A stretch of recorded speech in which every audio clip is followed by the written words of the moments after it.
ready, Arun sir. Part 2 solar system. Okay, let's continue. Okay, let's continue with our solar system.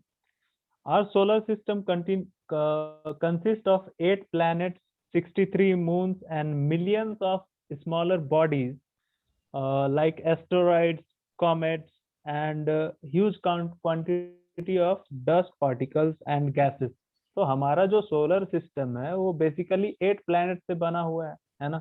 और अभी आपके book जब आप पढ़ेंगे आपका बुक तो उसमें 9th प्लैनेट का भी नाम डाल दिया गया है ना। So that planet is what, it's a hypothetical planet है ना, बेस्ड ऑन थ्योरी और ऑब्जर्वेशन। ये जो एस्ट्रोनॉट्स होते हैं और जो साइंटिस्ट होते हैं उन्होंने ये कहा कि एक नौवां प्लेनेट भी एग्जिस्टेंस करता है ना, जिसका नाम क्या बोला, कार्ला इज द 9th प्लेनेट है ना। ये कहा गया है, लेकिन आपसे जब भी पूछा जाए एग्जाम में तो आप 8 प्लेनेट ही कंसिडर करेंगे। Okay, so the planets are Mercury, Venus, Earth, Mars, Jupiter, Saturn, Uranus, and Neptune. Okay. Earlier, Pluto was also considered as a planet, but after 2006, after international astronomical, कह सकते हैं आप, meeting है ना, इस meeting में ये कहा गया कि ये जो लास्ट प्लैनेट जो है, 9th प्लैनेट जो पहले था वो अब प्लैनेट नहीं रह गया है ना। यानी कि किसकी बात हो रही है, प्लूटो की बात हो रही है। प्लूटो अब प्लैनेट नहीं रह गया। जस्ट ये इसलिए कहा गया कि प्लैनेट्स होने के लिए देयर आर सम कंडीशंस जो प्लूटो फॉलो नहीं करता था। प्लैनेट्स क्या होते हैं, they have their own path to revolve around the sun, but उस केस में प्लूटो के साथ ऐसा नहीं था है ना। प्लूटो जो है दूसरे के पाथ को क्या करता था, कट करता था, तो उसको हटाया गया। और भी प्लैनेट्स होने के लिए राउंड शेप होना चाहिए, ग्रेविटेशनल फोर्स का अच्छे से होना चाहिए, so that it can so that it can acquire a round shape. Okay, तो ये इसलिए हटा दिया गया कि ये प्लैनेट होने के जो क्राइटेरिया है उसको सेटिस्फाई नहीं करता था। ठीक है, तो आपको बताया मैंने कि there are 8 planets and 63 moons and there are millions of celestial bodies like asteroid, comets and dust particles. ओके, अब इसमें इसमें 4 planets जो हैं, जैसे सन है, और सन के बाद जो मार्स है ना, पहले तो मर्क्यूरी हो गया, फिर वीनस हो गया, फिर अर्थ हो गया, फिर मार्स हो गया। ये 4 प्लैनेट्स के बाद एक बेल्ट पाया जाता है जिसको क्या बोलते हैं, एस्टेरॉयड बेल्ट है ना। तो आपसे ये क्वेश्चन पूछा जा सकता है एग्जाम में कि किस किस प्लैनेट के बीच में एस्टेरॉयड बेल्ट पाए जाते हैं, तो आपका आंसर होगा, क्या होगा, मार्स और जुपिटर के बीच में एस्टेरॉयड बेल्ट पाया जाता है। ठीक है, और सन और एस्टेरॉयड बेल्ट के बीच में ये जो 4 प्लैनेट्स हैं, मर्क्यूरी, वीनस, अर्थ और मार्स, इसको क्या बोलते हैं, इसको इनर प्लैनेट्स बोलते हैं। इसको क्या बोलते हैं, इसको इनर प्लैनेट्स बोलते हैं। और एस्टेरॉयड बेल्ट के बाद जो 4 प्लैनेट्स हैं, यानी कि जुपिटर, सैटर्न, यूरेनस और नेपच्यून है ना, इसको क्या कहते हैं, इसको आउटर प्लैनेट कहते हैं या फिर जोवियल प्लैनेट कहते हैं। ठीक है, 8 प्लैनेट्स में 4 प्लैनेट को डिवाइड किया इनर प्लैनेट में और आउटर प्लैनेट में। इनर प्लैनेट को टेरेस्टेरियल प्लैनेट भी कहा जाता है, आउटर प्लैनेट को जोवियन प्लैनेट भी कहा जाता है। जोवियन का मतलब लाइक जुपिटर है ना, और टेरेस्टेरियल इसलिए कह रहे हैं इनर प्लैनेट्स को क्योंकि टेरेस्टेरियल का मतलब ये हुआ कि समथिंग लाइक अर्थ है ना। They are they these these 4 planets were formed of dust particles, metals है ना। and outer planets are basically composition of gases. Okay, तो उसको क्या बोल रहे हैं, आउटर प्लैनेट बोल रहे हैं। तो ये प्लैनेट बेसिकली आपको इसमें ये चीज आप देखेंगे कि डिस्टेंस के हिसाब से, दूरी के हिसाब से कौन पहला, दूसरा, तीसरा, चौथा, पांचवा, छठा है। इसको याद करने का सबसे अच्छा तरीका ये है कि आप एक सेंटेंस लिख लें। सेंटेंस ये लिख लें कि my, hope you guys are writing, आप लोग Yes, लिख sir. रहे हैं? लिखिए माई वेरी efficient mother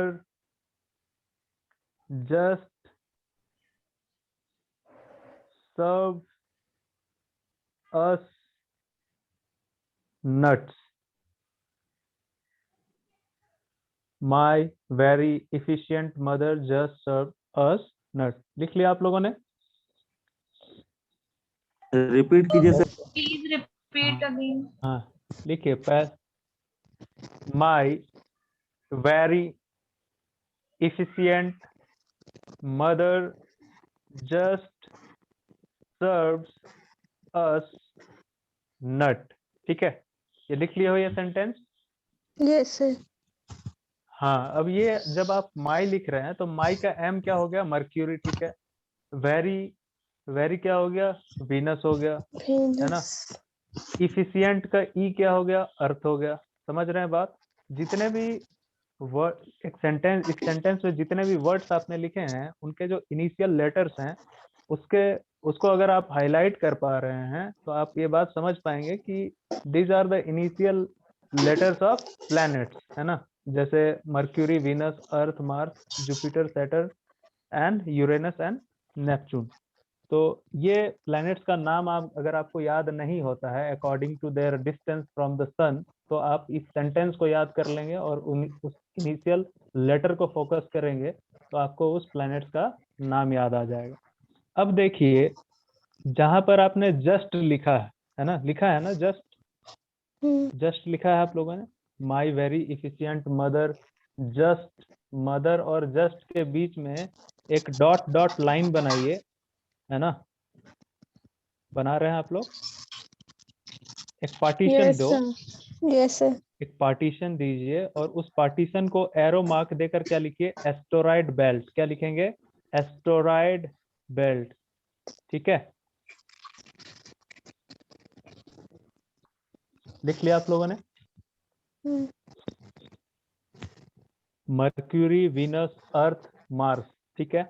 इसके बीच में एस्टेरॉयड बेल्ट है, मार्स और जुपिटर के बीच में। अब सोलर सिस्टम में 8 प्लैनेट्स एंड सन, तो सन और एस्टेरॉयड बेल्ट के बीच में जितने भी ये 4 प्लैनेट्स हैं इसको क्या बोल रहे हैं? Inner planets. बात समझ गए हो?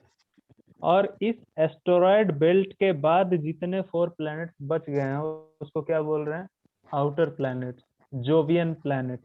ठीक है, ये इनर प्लैनेट्स जो हैं वो बेसिकली किस चीज से बने हैं? रॉक से, सॉइल से, मेटल से। these are the composition of these planets, है ना। अंतःग्रह और बाह्य ग्रह, यही बोला जाता है inner planets and outer planets.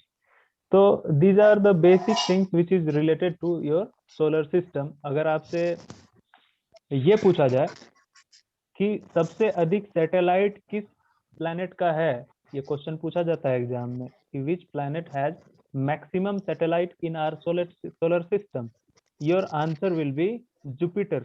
ठीक है, आंसर क्या होगा आपका? जुपिटर। आप इन बातों को लिख लें। आप प्लैनेट्स लिखें, पहले प्लैनेट्स लिखें। हाँ, पहले आप एक कॉलम बनाओ, कॉलम बनाए हैं जहां पर, वहां प्लैनेट्स लिखिए, ठीक है। और दूसरा कॉलम ये बनाइए कि वहां पर सैटेलाइट्स लिखिए, ठीक है। ठीक है, इतना हो गया है? Reply Yes, sir. करें।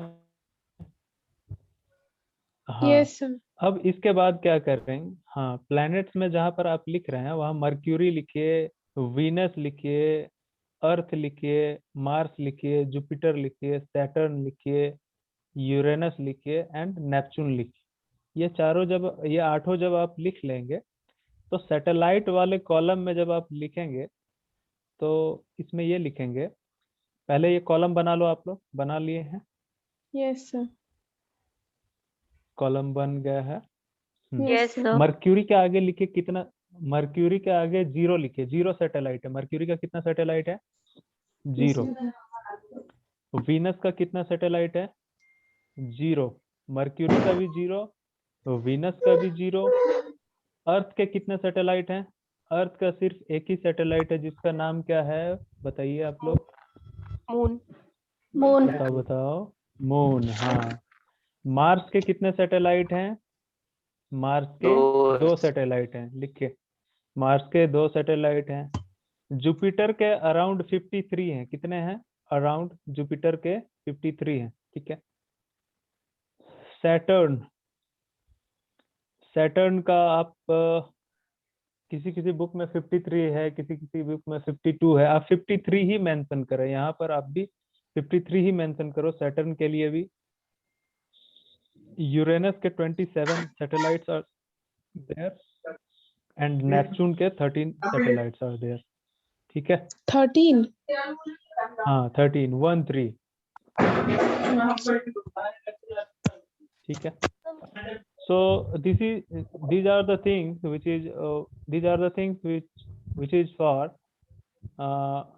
these are the basic things for solar system। और अगेन नेक्स्ट सेशन में हम लोग जब पढ़ेंगे तो हम लोग ये देखेंगे, थोड़ा डिटेल में देखेंगे कि सन क्या है, सन का एटमॉस्फेयर भी होता है क्या, है ना, कोरोना क्या होता है, फोटोस्फेयर क्या होता है, क्रोमोस्फेयर क्या होता है। तो चलिए इसको थोड़ा बहुत मैं आपको बता देता हूँ। सन के बारे में थोड़ा डिस्कस करते हैं। हाँ देखिए, थोड़ा सन के बारे में मैं बता रहा हूँ कि sun is the nearest star of earth. Sun is the nearest star of earth, है ना। आपसे अगर ये क्वेश्चन पूछा जाए कि नियरेस्ट स्टार ऑफ अर्थ कौन सा है, तो आपका उत्तर होगा सन, ठीक है। और इसका डायमीटर जो है लगभग कितना है? 14 लाख किलोमीटर के आसपास इसका डायमीटर है। और sun is divided into various layer, जिसको आप फोटोस्फेयर भी कहते हैं, क्रोमोस्फेयर भी कहते हैं, और कोरोना भी कहते हैं। फोटोस्फेयर जो शाइनिंग सरफेस ऑफ सन होता है उसको फोटोस्फेयर कहते हैं, और जो आउटर लेयर ऑफ सन है उसको कोरोना बोलते हैं। ये तो याद ही रहेगा आप लोगों को, क्योंकि अभी आप जान ही रहे हैं ये कोरोना कोरोना चल रहा है। तो कोरोना जो है आउटर लेयर ऑफ सन है, ठीक है। और chromosphere is the middle surface, है ना। मिडिल सरफेस को क्या बोल रहे हैं? क्रोमोस्फेयर, है ना। और सन और पृथ्वी के बीच में the distance between Earth and sun is around what? 150 into 10⁶ kilometre ये डिस्टेंस है अराउंड सन और अर्थ का। और इसमें नेक्स्ट क्लास में मैं आपको ये भी बताऊंगा कि सोलर विंड क्या होता है, अरोरा क्या होता है। अब अरोरा में आप 2 चीज देखेंगे कि अरोरा बोरियलिस क्या है, अरोरा ऑस्ट्रेलिस क्या है। तो अरोरा बोरियलिस जो है इसको बेसिकली नॉर्दर्न लाइट भी बोलते हैं, और अरोरा ऑस्ट्रेलिस बेसिकली इसको साउदर्न लाइट भी बोलते हैं। अरोरा के बारे में थोड़ा मैं बता देता हूँ। Is caused bye, Arora is caused by the streams of electrified protons which trapped in the magnetic field of earth. जो लिखना चाहते हैं उसको लिख भी सकते हैं। Arora is caused bye streams of electrified particles, और प्रोटॉन्स भी कह सकते हैं आप, electrified particles which trapped in the magnetic field of earth. Aurora is caused by the stream of electrified particle which trapped in the magnetic field of earth. So these are the things basically related to aurora. In next session we will discuss what is moon in detail, how it came into existence. In next session we also discuss what is earth in detail, and all the planets in detail. We will discuss in detail कि planets कितने हैं और उसमें क्या क्या features हैं इसके। ये सारी बातों का चर्चा हम लोग नेक्स्ट सेशन में करेंगे। So this is all from my side. किन्हीं को कुछ पूछना ओवर है? To you sir. नहीं, किन्हीं को कोई डाउट अभी पूछना है? No sir. तो आप लोग ऐसा कीजिए। हाँ पूछिए। सैटेलाइट का, सैटर्न का हाँ भी तो उतना बताइए ही। ना। हाँ सैटर्न का भी उतना ही है, लेकिन जब मैंने ये बताया कि जब आप ये क्वेश्चन एग्जाम में सॉल्व कर रहे होंगे तो Okay, sir. ऑप्शन में जब आपको मिलेगा कि जुपिटर है या सैटर्न है, तो आपका आंसर जुपिटर होना चाहिए, ठीक है। ये Okay, sir. 53 इसलिए लिखवाया है क्योंकि Based on the hypothetical observation, they declared the equal number of satellites for the planet Jupiter and Saturn also. So these are the things. इसलिए मैंने बताया कि दोनों का नंबर क्या है, बराबर है. तो आप इस चीज को कंसीडर करेंगे और एग्जाम के पर्पज से जब एग्जाम में ये क्वेश्चन आ जाए तो आपका आंसर हमेशा जुपिटर होगा, याद रखिएगा. ठीक है. Okay sir. और कोई डाउट है कि नहीं को? और कोई क्वेश्चन है? तो क्वेश्चन क्रिएट करके रखना, नेक्स्ट क्लास में फिर पूछ लेना तक. ठीक है. और कल ईद है ना कल बच्चे?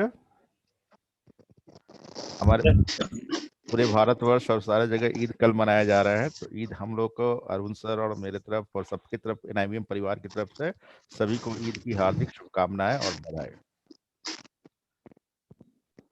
सर हमारी तरफ से भी ईद की हार्दिक शुभकामना. सभी कल ईद का छुट्टी मनाएंगे और नेक्स्ट शेड्यूल जैसे होगा, कल तो फ्राइडे है, सैटरडे संडे का शेड्यूल होता है तो करेंगे और नेक्स्ट क्लास मंडे को फिर करेंगे. ओके. अगर बीच में शेड्यूल हो गया तो ठीक है, नहीं तो इतना जो बताया गया उसको आप रिवाइज कीजिए, अच्छे से पढ़िए. तो आज का सेशन आप लोग को होप करता हूँ अच्छा रहा होगा, समझ में आया? Yes sir. Yes sir. ठीक है. Okay Arun sir, thank you for taking class. Yes sir. ठीक है. और बच्चों थैंक यू सर. ठीक है, फिर हम लोग एंड करते हैं अभी सेशन. हम लोग कुछ कहना है? No sir. आज का सेशन अच्छा लगा होगा. ठीक है, फिर हम नेक्स्ट क्लास में नेक्स्ट शेड्यूल करते हुए हम लोग आगे काम करेंगे. तब तक अपना घर पर ही रहे सब लोग, ज्यादा इधर उधर बिल्कुल नहीं निकलना है, ज्यादा क्या थोड़ा सा भी नहीं निकलना है. घर पर रहे और सुरक्षित रहे, अपने आप को भी रखे और सबको. धन्यवाद प्यारे विद्यार्थियों, फिर मुलाकात होगी. ओके अरुण सर, तो हम लोग एंड करते हैं डियर स्टूडेंट.